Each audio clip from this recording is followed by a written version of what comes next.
중국 축구는 고스트!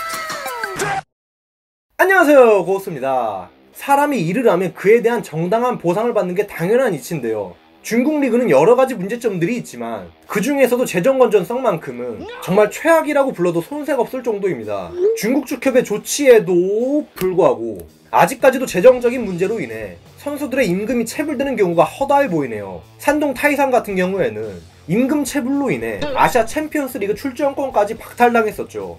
K리그의 10배에 달하는 어마어마한 운영비를 쏟아붓고 있으나 밑빠진 독에 물 붓는 것 마냥 적자가 엄청나기 때문에 리그 우승을 하더라도 딱히 의미가 없다는 건 장수 수닝에 의해 여실히 증명됐는데요. 겉으로 보기엔 말짱하지만 실상은 완전 속빈강정인 중국 리그 클럽들에 대해 한번 말해보도록 하겠습니다.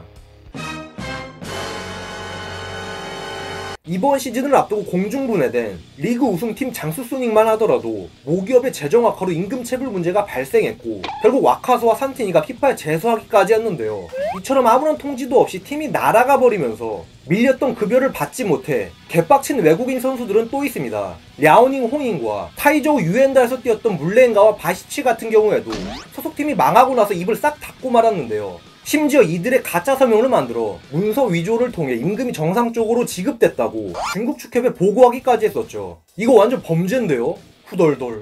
이에 대해 분노한 바시치는 중국의 월드컵 유치는 100년 후에도 일어나지 않을 것이다 라며 임금을 안 주려고 문서 위조까지 하는 중국 클럽들의 행태에 대해 비판했습니다. 또한 현재 진행형으로 임금을 못 받고 있는 선수가 당연히 있는데요. 중국 리그의 빅클럽 중 하나인 베이징 고아는 팀 내 핵심 미드필더인 헤나토 아우구스트에게 급여를 안 주고 있습니다. 아직 팀에 합류하지 못하고 브라질에 있는 아우구스트는 아직 남았다. 계약 기간이 남아있음에도 불구하고 임금 체불 문제로 완전 정 떨어진 나머지 팀을 떠날 가능성이 상당히 높아 보입니다.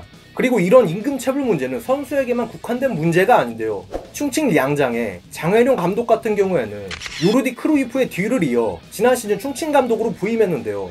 충칭 역사상 최고 순위인 6위까지 순위를 끌어올리며 충칭 팬들을 감동시켰습니다. 까볼까? 하지만 그럼에도 불구하고 개노답구 다닌 충칭은 올해 들어 장회룡 감독뿐만 아니라 선수단 전체 급여를 지급하지 않고 있습니다. 중국 언론에서조차 충칭을 향해 완전 뻔뻔한 팀이라는 표현까지 써가며 비판했는데요.